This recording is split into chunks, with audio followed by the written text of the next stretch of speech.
Hello, everybody. It's me, Kit the Sune, and I'm back today with something a little bit different. This is more of a story time slash slightly premeditated tangent. In my Creepshow art video, I mentioned that I have a little bit of a curse when it comes to buying creator merch or like buying something off of someone's merch store, whether it be like a hoodie, a sticker, a cup, a t-shirt. I have a bit of a problem where every time, and this isn't with every single, like this doesn't happen when I purchase from like a band that I like. Otherwise, I would have single-handedly destroyed Black Veil Brides, but because I have so many of their shirts.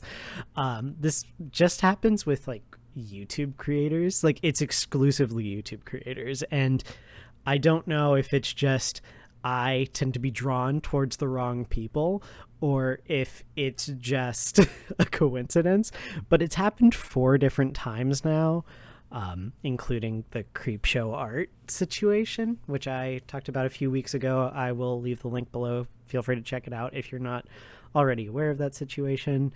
But yeah, today I just wanted to tell you guys the instances and then kind of explain like how all of that happened surrounding me buying the merch. Like this is not going to be a full breakdown of all of these creators controversies. For one of them, it isn't even really a controversy, it's just we were friends, and then after I bought her merch, that friendship didn't really deteriorate, just kind of broke down, not through anything happening or any arguments. We just drifted apart, which is fine. It's just weird that something negative always happens when I buy a YouTuber's merch.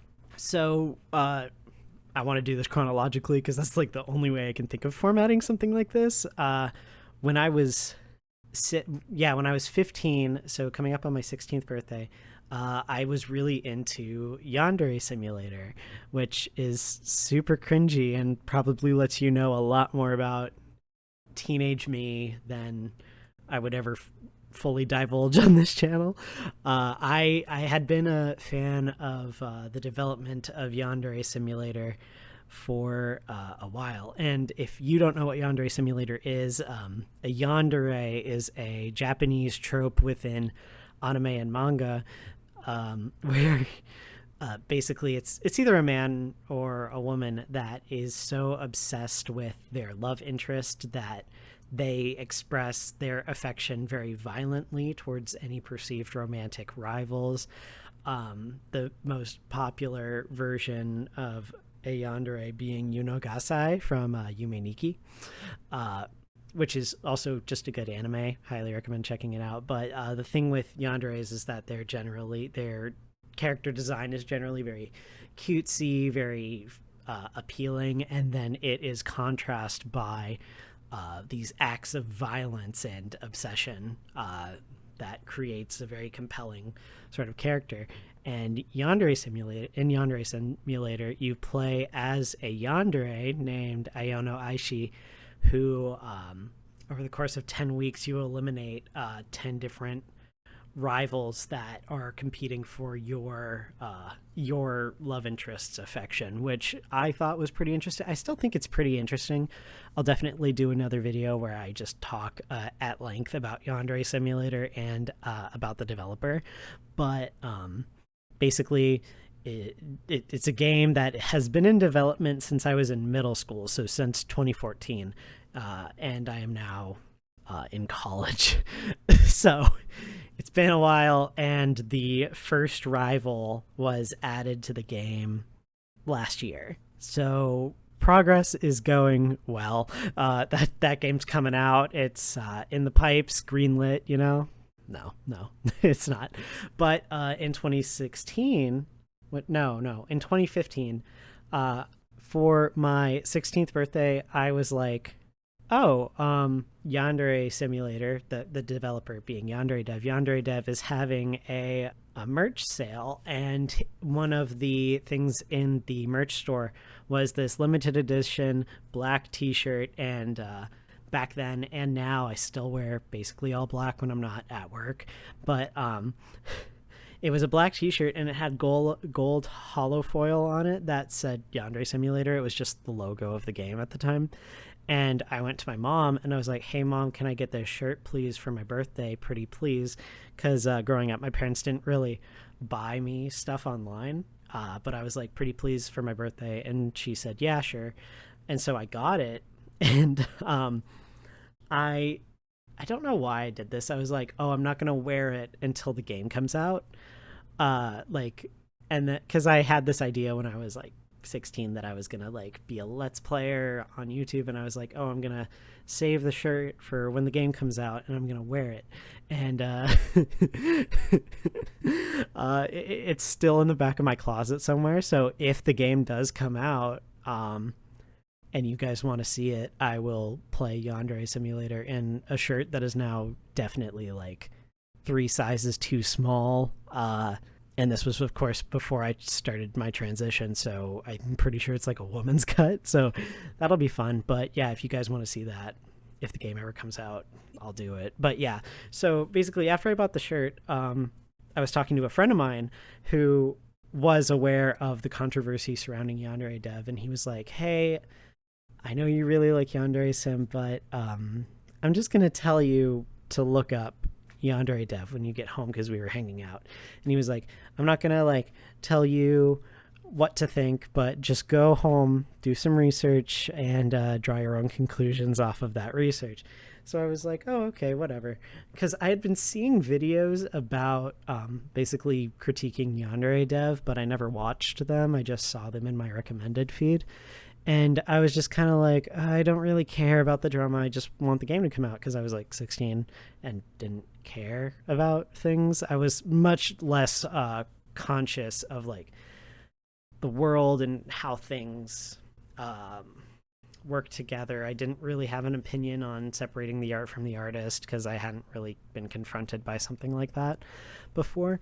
So I went home and I did some research, and there's a lot of stuff that if you are interested in the Yandere Simulator development and you are unaware, first of all, I don't know how you would be unaware in 2021, but there's a lot, not just with Yandere Dev's past, but also with his present, of him being very aggressive towards other people, whether these people are fans of the game or not, being very aggressive, hard to work with. There's a lot of, I don't want to say problematic content in Yandere Simulator, but let's just go with it on the spectrum of legal to illegal. It is definitely skewing illegal were you to do these things in the real world. There's someone who said that Yandere Simulator is a sexualized version of the game Hatred, which is a game where you like go around and you can murder and brutally assault people. And I'd be inclined to agree. There's a lot of stuff like that. I'll leave a link to Kappa Kaiju's videos on Yandere Simulator and Yandere Dev if you're curious, because I think he does a wonderful job. I'll also link FPS Diesel, who also did a wonderful job and has worked with Kappa Kaiju to cover Yandere Dev and Yandere Simulator. I'll leave those links below, because I highly recommend them if you're unfamiliar and want to be. Obviously, no obligation to do that.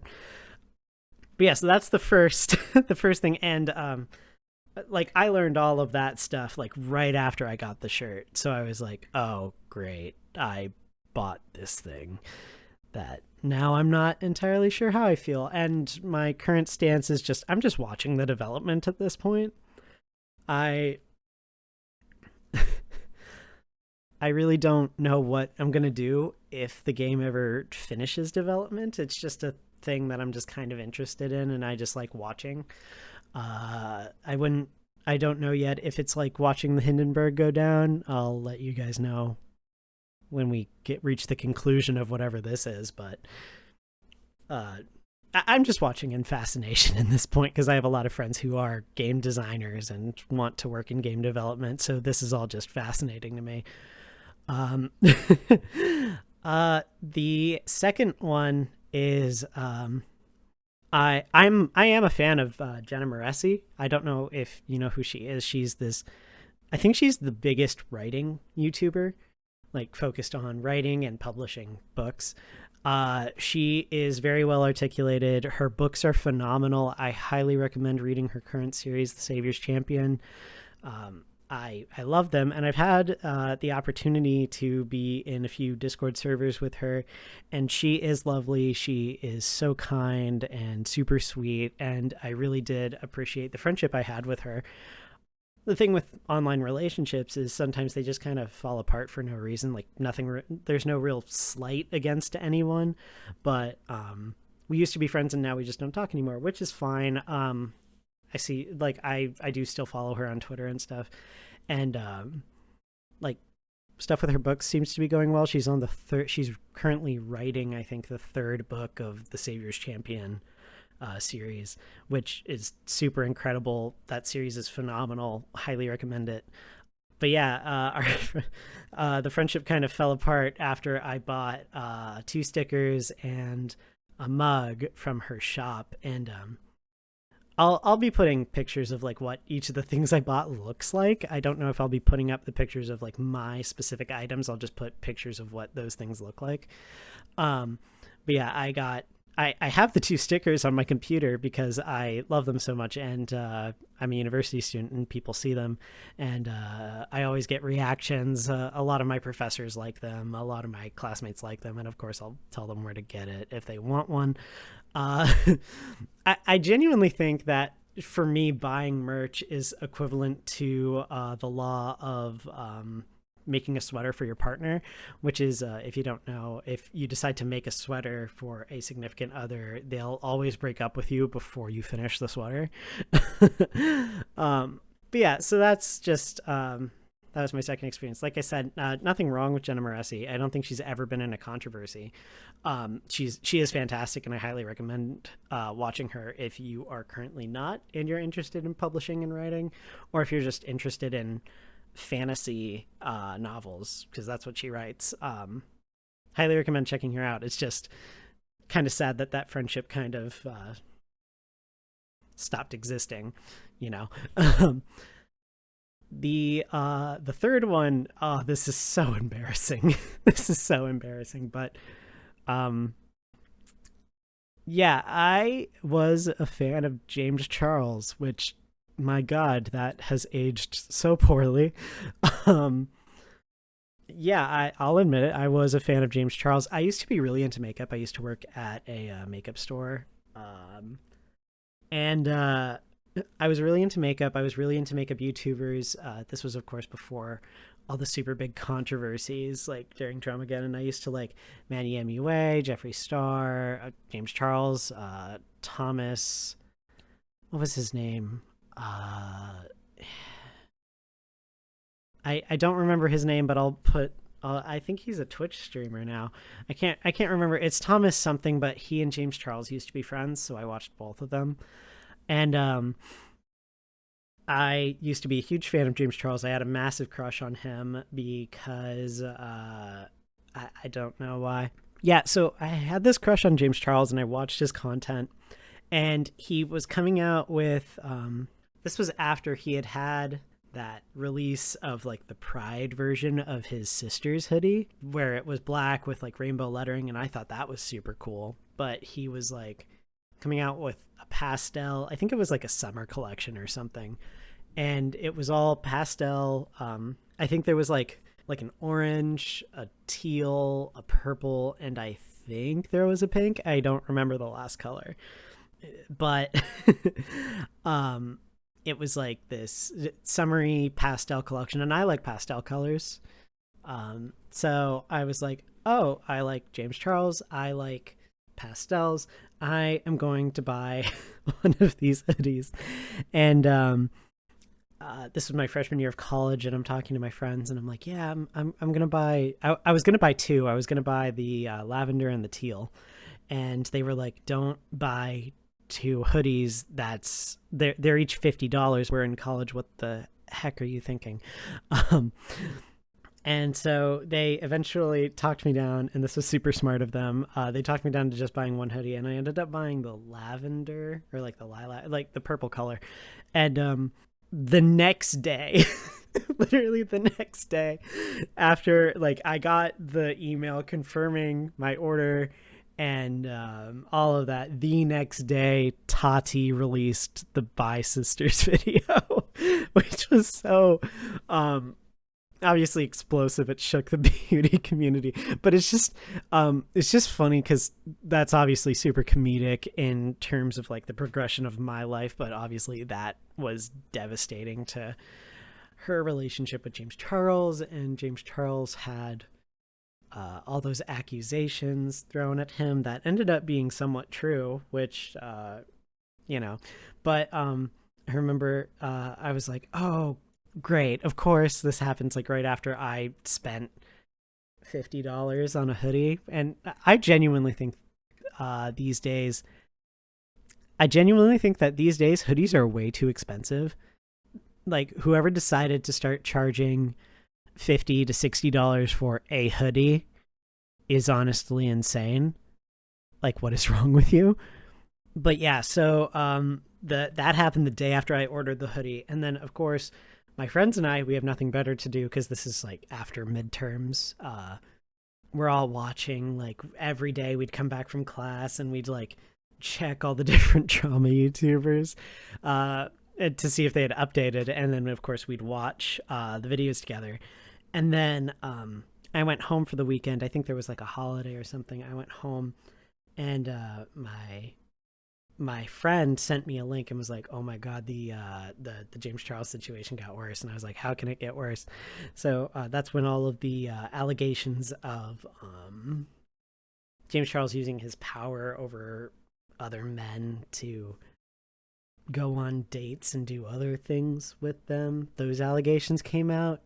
And I was like, oh, this is bad, because one, that is a bad thing. Two, and this is a pretty selfish thought, obviously, but I was like, I can definitely never wear this hoodie, nor can I like resell it because of that. And of course, like right as I see this, my dad calls me downstairs and he's like, hey, there's something in the mail for you. And it's the hoodie. And I'm just like, oh, great. And then so there was a point where James Charles became like he redeemed himself. And this was before the actual allegations with proof came out, which I think happened earlier this year or late last year, where it was cool again to like James Charles. So I wore that hoodie, and some people made comments like, oh, do you not know what happened? And I'm like, yeah, I know. I paid $50 for this hoodie. I'm going to wear it. And now my one like actual complaint with the hoodie, because it's very soft, it is not pastel. It is very like, it has a bit of a gray wash to it, so those photos were definitely color treated, the ones advertising the hoodies, which is such a minor complaint in comparison to everything else. But yeah, no, I wanted a pastel purple hoodie, and I did not get a pastel purple hoodie. And I want to keep wearing it because it's a nice hoodie. It's very soft. It's nice and big. I just don't know, because like if I could just get rid of the sisters, is it called embossing? I don't think it's called embossing. Like the, you know, the kind of waxy feel of like stuff that's kind of printed like on to a shirt that's not embroidered. I don't know how to get rid of that. If you know how to get rid of that, let me know, and I will make a video where I completely like redesign this hoodie so that I can wear it and I'll embroider stuff on it or whatever. If you know how to do that, let me know in the comments and I will do that. Okay, so the final creator that I bought merch from is Creepshow Art. I bought 2 hoodies. I'll put them up here. It's the OK Boomer and her Halloween sort of style hoodies, and I will also put up the sticker that I bought that is currently on my laptop. I'm just so annoyed, man, because like I really liked Creepshow Art, and I was like, oh, I really want to support her because this was for her 500k subscriber. She had a sale on her merch, and I was like, I've been a fan of hers for a really long time. I want to support her because she seems like such a good and nice person. And I buy the hoodies, and they get here, and I put the sticker on my laptop, and I'm so excited about it, and I'm so excited for it to not be 100 degrees out so I can wear the hoodies like to class in the fall. And then the Lol Cow and Emily Artful stuff comes out, which is obviously terrible. I've made another video. It's my first video where I address all those allegations and actions as a fan and my response to it. And I go into much more detail if you are not aware of those controversies. I go into what other people said, what Shannon has said, her response, things like that. And I go more into the actual actions in my response as a former fan to seeing all this. But just here, that was expensive, man. Like that was over $100, and I did that, and that sucked. So I think if you total up the amount I've spent on creators, it's around, like, this is obviously over the course of multiple years and like through 4 different people. I believe the total amount I have spent on creators is around $250, and for all of them to just be completely wasted, like I can never wear them again or get anything out of them, the clothes I bought, or just have like slightly negative associations with some of the other stuff that's not tied to super controversial or super canceled creators. Like, so clearly I will never buy another creator's merch because I just clearly have this curse. I don't know what to do about it. I don't know what to do with the items that I have that I've been left with. The 3 hoodies in particular are the most annoying to look at. I have them currently hidden under my bed in a box with all of my other stuff that's not in season right now because it's over 100 degrees regularly each day because heat wave. But yeah, if you know what I should do with these 3 hoodies, let me know, because I would love to be able to salvage them because they're very nice quality hoodies. So yeah, just let me know in the comments down below, or let me know a creator you want me to absolutely sabotage by buying their merch. I guess if I'm gonna have this curse, I might as well use it for good. I'm just kidding. I'm not gonna do that to anybody, obviously, but the concept is funny. Also, let me know if you seem to have this kind of curse too, or if you just don't have any real luck with getting creators merch, you know? But yeah, let me know in the comments down below. This was fun. I will see you guys next time. Have a wonderful day. Bye.